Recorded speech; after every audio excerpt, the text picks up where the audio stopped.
دوستان عزیز، درود عرض می‌کنم خدمت شما عزیزان. دانیال هستم در خدمتتون از سری برنامه‌های گام بعدی به همراه خواهر لویز مخوف عزیز. خواهر لویز، باعث افتخاره که در کنار شما میتونم این خدمت رو انجام بدم. ممنونم دانیال جان، خوشحالم با شما در خدمت بینندگان عزیز هستیم. بار دیگر وقتتون بخیر دوستان عزیز، خوشحالیم همراهی شما رو با ما داریم و در این مطلبی که امروز میخوایم صحبت بکنیم امیدوارم از وجود همدیگه بهره کافی رو بگیریم. آمین که همینطور هست. در وجود شما ما برکت خواهیم گرفت.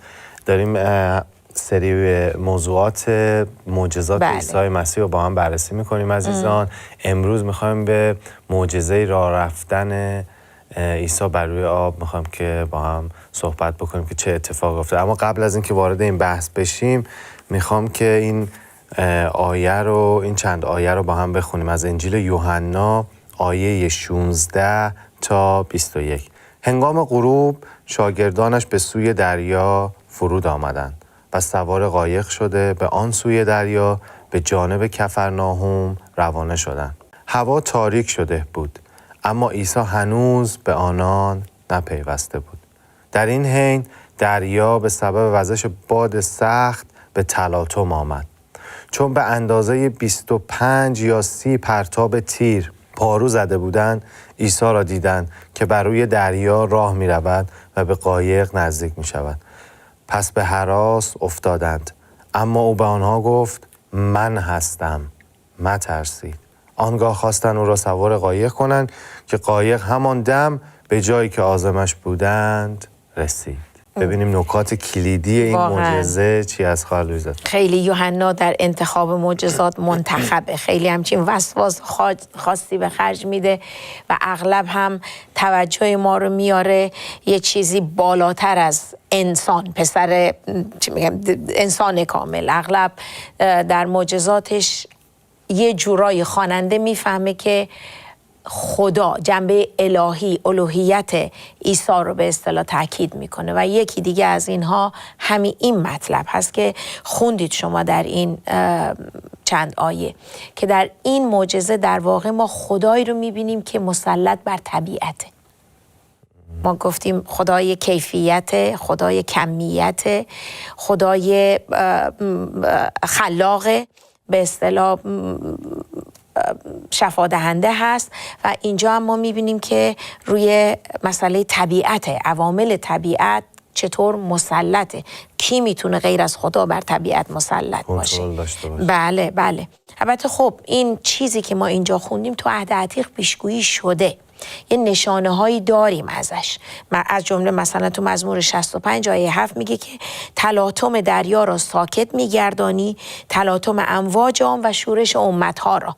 پس یه چیز کاملا بگیم غیر منتظری نبود راه رفتن عیسی بر آب، ولی عکس العمل شاگردان نشون میداد که خبر از این مزمور ندارن، چون که اینجا تو این مزمور به وضوح میگه که تو ساکت میکنی دریا رو، آرام میگیره.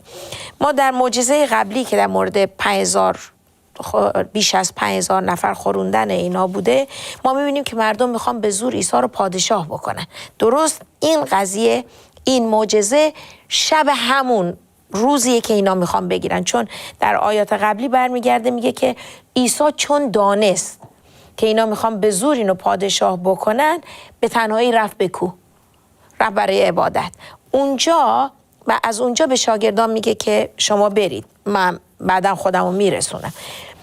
و میبینیم که اینا میخوان اینو پادشاهش بکنن و او درخواستشون رو رد میکنه، فوراً اون جمعیت و شاگردان رو هم ترک میکنه، تنها برای عبادت میره به کوه. شب اون روز که شاگردان داشتن به جانب دریا پایین میرفتن، به طرف کفرناهم پارو میزنن. خود عیسی اینها رو در واقع روانه میکنه در یک بله در اناجیل دیگه. این قسمت رو ما لازمه با انجیل متی و با انجیل مرقس مقایسه بکنیم. یه جزئیات این یکی داره، یکی اون داره، یکی این، که با هم ما میتونیم یک تصویر بزرگتری بگیریم از این مطلب. و اینجا ما میبینیم که شاگردان رو خودش میفرسته، میگه شما برید، خودش وقت رو در عبادت میگذرونه. در یکی از این اناجیل برمیگرده میگه که در وقت شب، در نیمه شب به اصطلاح، کشتی رو در تلاطم دید، حس کرد که طوفان هست و به اصطلاح میره. حالا اینجا برمیگرده میگه که اینا به کشتی سوار میشن و عیسی هنوز نیامده بوده. در حال اینا به طرف کفرنائوم میرن. ما راه رفتن روی آب و همینطور آرام کردن طوفان توسط عیسی میبینیم که همونطور که گفتم بر عوامل طبیعی قدرت داره. اینجا تاکید این معجزه روی این قسمت هست که عیسی بر عوامل طبیعی قدرت داره. این موجای خروشان این دنیا زیر پاهاشه. در واقع این رو میخواد بگه. اون خروش طبیعت که ما تو رعد برق میبینیم، توی باد شدید، تو زلزله، تو سیل و غیره و همه اینا میبینیم، نباید ترس بیمورد ایجاد بکنه اونطور که شاگردان ترسیدن، برای اینکه عیسی جسمن و روحن غالب اومده و همه چیز زیر پاهای عیسی هست. در حال شاگردان در شب در دریا پارو میزنن. نصف راهو اینجا که میگه به میزان 30 یا 25 یا 30 پرتاب تیر، در واقع تخمین میزنن یه چیزی حدود 3 مایله که هر مایل بیشتر از کیلومتره به اصطلاح. 1.6. بله، در واقع بگیریم نزدیک 4 کیلومتر اینا رفتن، پارو زدن، پس راه زیادی رفتن، کم هم نبوده. اینا اونقدر رو در دریای جلیل طی میکنن که عیسی بهشون مثل خرامان رو دریا به قول معروف نزدیک میشه. اینا وقتی که میفهمن که عیسی هستش، اونو میارن داخل کشتی و کلام خدا میگه که اینا فوراً به ساحل میرسن. ما نمیبینیم اینجا که به اصطلاح طوفان، اسمی از طوفان زده بشه، چیز بشه، ولی همونطور که گفتم ما در بالای همین انجیل هم می نویسه که این مطلب در کجا هم تکرار شده. می بینیم که جزئیاتی که از اونهای دیگه می گیریم، این هراسان شدن و ترسان شدن شاگردان یک چیزی رو ایجاد میکنه که به اصطلاح عکس العملی رو از طرف شاگردان ایجاد میکنه. برمیگرده چی میگه؟ میگه که من هستم، نترسید. اغلب حتی نه تنها فقط عیسی، هر جا فرشته خدا، هر جا ما میبینیم نبی، مخصوصا تو عهد عتیق این خیلی تکرار شده، با یه چیز غیر طبیعی، مافوق طبیعی وقتی روبرو میشن، مخصوصا با فرشتگان، با اون هیبتشون، در هر حال من ندیدم ولی اینطوری که در کلام خدا میخونیم، یا فرشته خدا وقتی روبرو با کسی صحبت میکنه، اولین عکس العمل همش ترس بود. دلیلش هم این بود که اینها در این رو داشتن در فکر خودشون که اگر ما با یه موجود مافوق طبیعی روبرو بشیم، مخصوصا خدا، با روح خدا یا خود خدا روبرو بشیم، ما میمیریم. بر طبق اون چیزی که توی تورات در کتاب پیدایش، وقتی که پیدایش و خروج، وقتی که موسی به اصطلاح اینا رو میاره بیرون، وقتی که در کوه سینا هست با خدا وقت صرف میکنه، خدا برمیگرده میگه که به حتی حیوانات شما نزدیک کوه نیان، یه مرزی میذاره، یه خطی میکشه، یه خطیه، این خط اون وقت دقیقاً یک مرزی هست. بنابراین این تو فکر یه یهودی این هست که اگر من شبحی ببینم، اگر یه چیزی ببینم غیر مافوق طبیعه، با فرشته خدا روبرو بشم، یا یه چیزی آسمانی، موجود آسمانی باهاش روبرو بشم، مرگ 100%. خب شاگردان به احتمال خیلی زیاد این ترسشون، خب دیدن اینکه یه شبحی رو آب داره راه میره اصلا تو نصف شب، چون خیلی دور شدن و واقعا پاس شبه، از شب گذشته، تاریکی شبه و تاریکی دریا هم همچین تاریکی چیزی نیست که بگیم مثل حالا هم نیست که کشتی هایی باشه، چراغای باشن توشون شما یک چیزایی ببینی و احساس کنی که بالاخره کسای دیگه هم رو دریا هستن. اینها در وسط دریان، جهت فانوس دریایی رو میبینم، ولی تاریکی شب روی دریا وحشتناکه. پیش اومده چند بار به اصطلاح تو مسافرت ها شب دریا رو دیدیم ما. من شخصا زیاد احساس راحتی نمی کنم، یه واقعیت رو بگم، از تاریکی نمی ترسم، ولی اون اباحت تاریکی دریا یه چیز دیگه است. صدا و این چون انسان از ناشناخته میترسه، چیزی رو که نمیبینه. این تصور ممکنه الان یه موجودی بیاد یکی گاز بگیره یا حالا خب همه دریاها کوسه ندارن ولی به هر حال مار آبی هست. این از فکرای دیگه، هیچی نباشه خرچنگ، آدم فکر همه چی رو میکنه. تصویر راحتی نیست و شاگردان با این تصویر روبرو هستن و میترسن و آنم برمیگرده که نترسید، من هستم. من واقعا این با دلم صحبت میکنی در این مورد که وقتی ما میترسیم حقیقتا ما ندای خدا رو داریم از طریق روح القدس در وجودمون. آروم بگی، تنها نیستی. جدیداً در یک کشوری بودیم برای صحبت میکردیم در جایی، من این رو گفتم به عزیزان که و تکرارم میکنم برای بینندگان عزیزم این رو میگم، مخصوصا عزیزانی که در ایمان هستن، واقعا این رو مثل یک واقعیت محض بپوشیم، این حقیقت رو که ما تنها نیستیم. ما 3 خدای تثلیث به اصطلاح، 3 قوی ترین، پرقدرت ترین، مقدس ترین موجودات کائنات رو به اصطلاح 3 شخصیت بی اندازه قوی در درون ما ساکنن. ما یه نفر نیستیم الان، ما این به اضافه خدای تثلیث، چون این حرفیه که خدا به ما گفته که ما تنها نیستیم. ما ایمان میاریم، خداوند میاد در ما ساکن میشه، روح القدس در ما ساکن میشه. توی این تنهایی یا توی این ترس های اینطوری هیچ وقت خودمون رو تنها نبینیم. حقیقتا ما همراهی روح القدس رو داریم و پیامی که خدا برای ما داره اینه که نترسید، من هستم.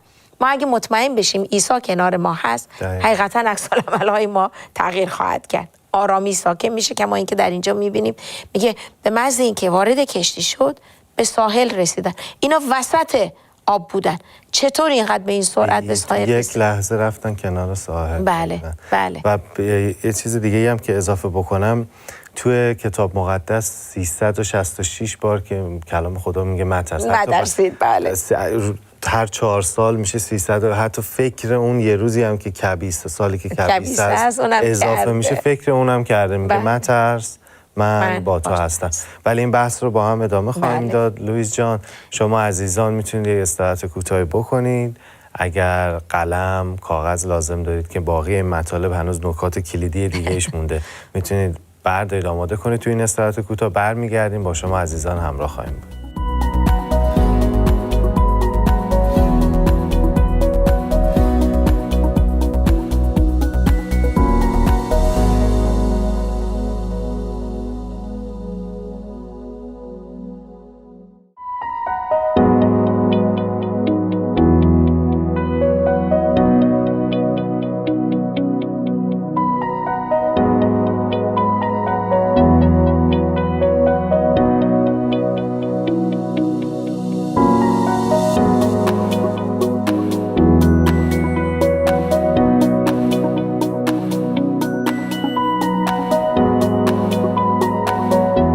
عزیزان خیلی خوش آمدید به سری برنامه‌های گام بعدی با موضوعات مختلفی که با خلویز عزیز به اونها میپردازیم.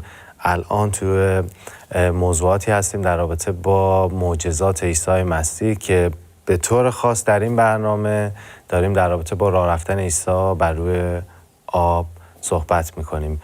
به جایی رسیدیم قبل از اینکه استراحت کنیم به اینکه خدا قادر و حاکم بر طبیعت هم هست، تحت کنترل خودش داره. لوئیس جان، نکات کلیدی دیگه ای از این موضوع رو آماده ایم به همراه بینندگان بشنویم؟ حتما داشتیم همین رو مطرح می‌کردیم، میگفتیم که اینها تقریبا 3 مایل خورده، 3 مایل تقریبا 4 کیلومتر اینها جلو رفته بودن، طی کرده بودن و گفتیم که ترسیده بودن. آنچه رو که اول خیالشون رو راحت کرد، عیسی گفت نترسید، من هستم. تا میگه اینا دیدن که عیسی‌ست، اینطور که این قسمت میگه که اومد داخل کشتی، عیسی رو آوردن داخل کشتی و فوراً میگه به ساحل رسیدن. ما میبینیم که بدون عیسی اینا داشتن تقلا میکردن، داشتن پارو میزدن، به سختی این مسیر رو به اصطلاح رسوندن خودشونو. ولی به محض اینکه حضور عیسی وارد کشتی شد، کلام خدا میگه فوراً به ساحل رسیدن. یعنی این آرامی که با خودش آورد، اینا زود به ساحل رسیدن. همطور که گفتم این معجزه در اناجیل متی و همینطور مرقس نوشته شده، مرقس 6 متی 14. یک واقعیتی هست، انسان آنچه رو که در خودش داره میتونه بده. ما اگر چیزی رو نداریم نمیتونیم بدیم. اینجا آرامی که عیسی داد و آنن میبینیم که همه چیز آروم شد. ترس ساکن بود، تقلا ساکن بود، داشتن پارو میزدن، به سختی داشتن میرفتن با مقایسه با 2 اناجیل دیگه. ما میبینیم همچنین راحت نبود برای شاگردان. به محض اینکه دونستن عیسی است و حضور عیسی وارد کشتی شد، آرامی شد. اینا رسیدن به ساحل. ما در مقایسه این 3 چیز میبینیم که پاس 4 شب بوده توی یه دونه چیز، یعنی نزدیکی‌های صبح. اینا تمام این مدت رو داشتن تقلا می‌کردن و پارو می‌زدن. به نظر میرسه که شاگردان نتونستن تو اون فاصله‌ای که رفتن به اون زمانی که عیسی رسیدن، اینطور به نظر میاد باید بیشتر از این پارو می‌زدن و جلوتر می‌رفتن، ولی می‌بینیم که نتونستن زیاد برن، برای اینکه اینا از اول غروب اینجا میگه پارو زدن رو شروع کردن. پس باد به ضدشون بوده، تقلا بوده در کشتی، همچین آسون نبوده. چون باز در یکی از این اناجیل میگه که عیسی در دعا حس کرد که کشتی در مشکله، احساس که شاگردان در مشکل افتادن. پیشدانی خدا، دقت خدا به این جزئیات زندگی ما، جاهایی که به تلاش افتادیم، داریم تون تون تون تون به ضد جریان آب، به ضد باد داریم میرونیم، میریم جلو، همه چی به ضد ماست، پس میزنه ما رو، پس میزنه. به محض اینکه حضور خدا میاد، به محض اینکه خدا وارد شرایط ما میشه، همه چی آروم میگیره.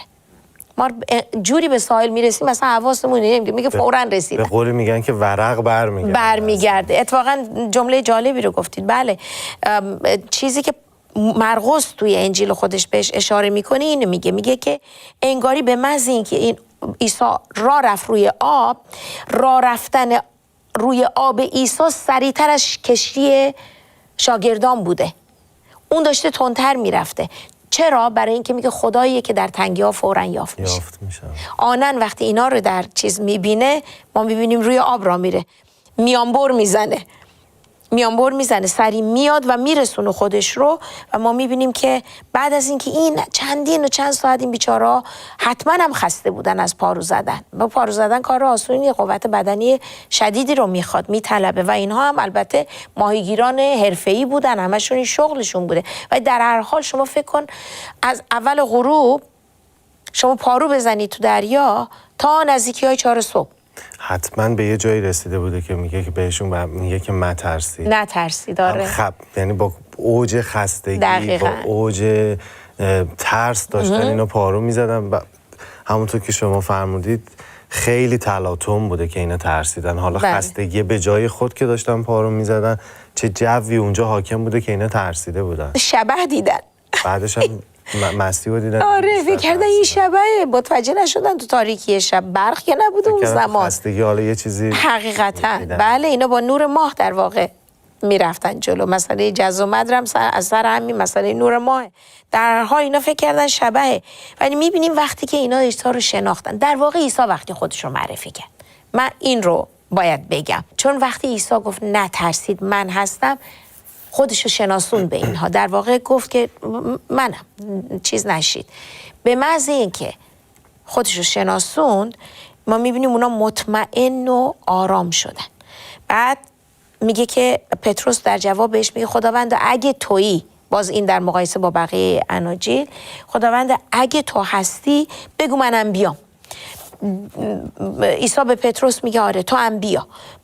و پتروس هم ما میبینیم که در چند قدمی هم روی آب راه میره که بعدا میبینیم فرو میره و فریاد میزنه خداوند به دادم برس، منو دریاب. که فورا میگه عیسی دستش رو دراز کرد. در یکی از نقاشی ها دیدم و در یک تفسیر میخوندم این رو، میگفت اینجور نزدیک نبود که این دستش رو بگیره. میگن اون خدای طبیعته، خدایی که دستش رو خیلی دراز بود چون اینا به شکل شبح دیدن. عیسی نزدیک کشتی نبود که اینو تشخیص بدن.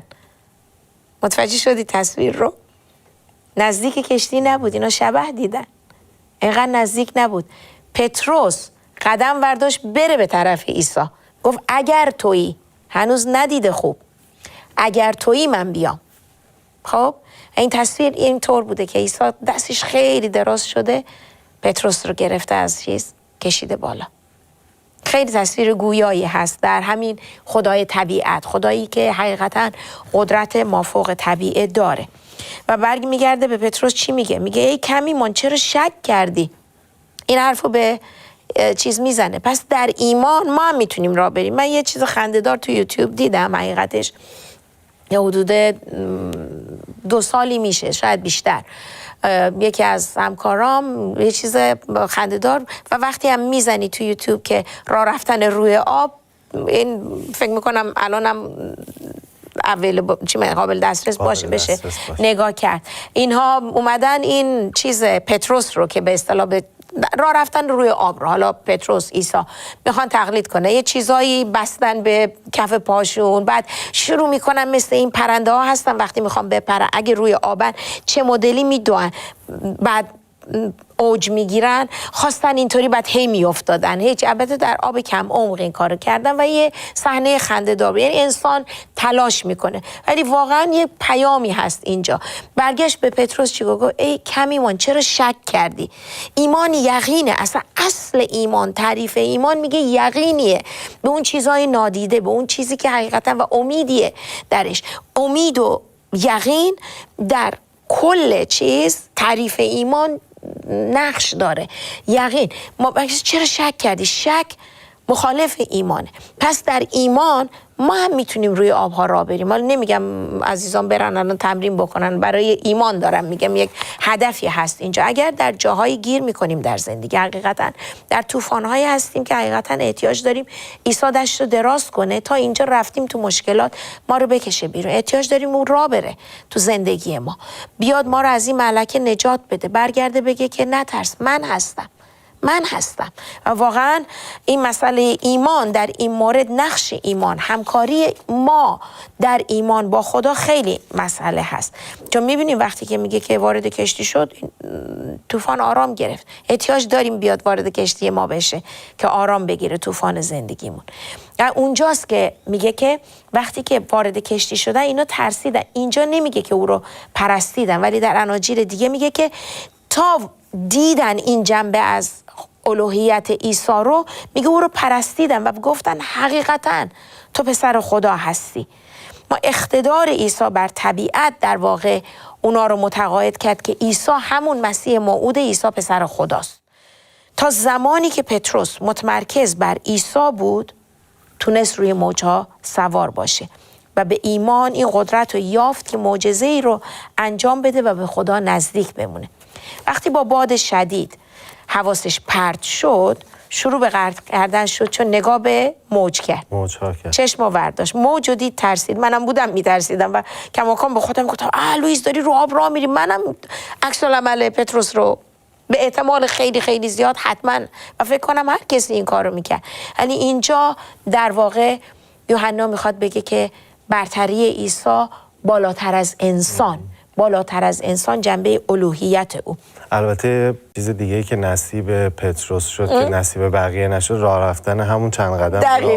دقیقاً. هیچ کسی نتونست از این کار لذت ببره. ولی وقتی من تصورشو میکنم میگم که کاش مثلا جای پتروس بودم. آره. حاضر بودم حتی برم پایین، خداوند دستم میگه ولی چند قدم بتونه این تجربه رو آدم حس بکنه. خب واقعیت اینه ما تا زمانی که روی خدا متمرکزیم و فوکوس میمونیم، قادر خواهیم بود رو راههای این دنیا لااقل سوار باشیم. حالا نه لزوما رو آب دریا، ولی واقعا در زندگی راههای جلوی پای ما هست. اگر توجه خودمون رو روی کسی که قدرت بر طبیعت داره، قدرت بر همه شرایط زندگی داره متمرکز باشیم، به ایمان ما قدرت خواهیم داشت که روی آبهای زندگیمون، تو راههای خودمون بریم و با کمک خدا در نزدیکی خدا اون نزدیکی رو حفظ کنیم. پتروس راه رفت، نزدیک به خدا شد و این نزدیکی لازم داریم هر روز حفظ بشه. وقتی با باد شدید مخالفت‌ها، فریب‌ها یا تهمت‌ها ما حواسمون پرت بشه، ما شروع به غرق شدن تو اون راه بی ایمانی دنیا میکنیم و زندگی روحانی ما حقیقتا به خطر میفته. وقتی پتروس فریاد زد گفت خداوندم کمکم کن من و دریا، فوراً خدا در کنارش حاضر شد. ما این کمک خدا رو دست کم نگیریم که کمک خدا فوری برای ما آماده هست. گفتم مددکاری که در تنگی ها فوراً یافت میشه. آمین. من اصلا باورم نمیشه وقتمون تموم شد، این قسمت هم به این زودی تازه گرم شده بودیم داشتیم برکت میگرفتیم. خیلی ممنون لویز جان، واقعا برکت گرفتیم. امیدوارم که شما عزیزانم برکت گرفته باشید. میخوام که عیسی مسیح به شاگردان اونها رو سوار قایق کرد، گفت برید به اون طرف دریا.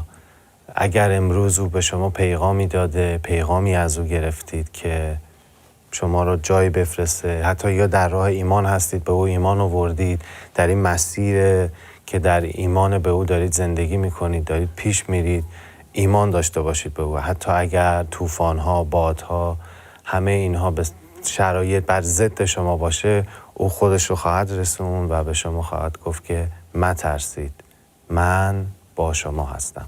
خدا به شما عزیزان برکت بده. تا درودی دیگر عزیزان، بدرود.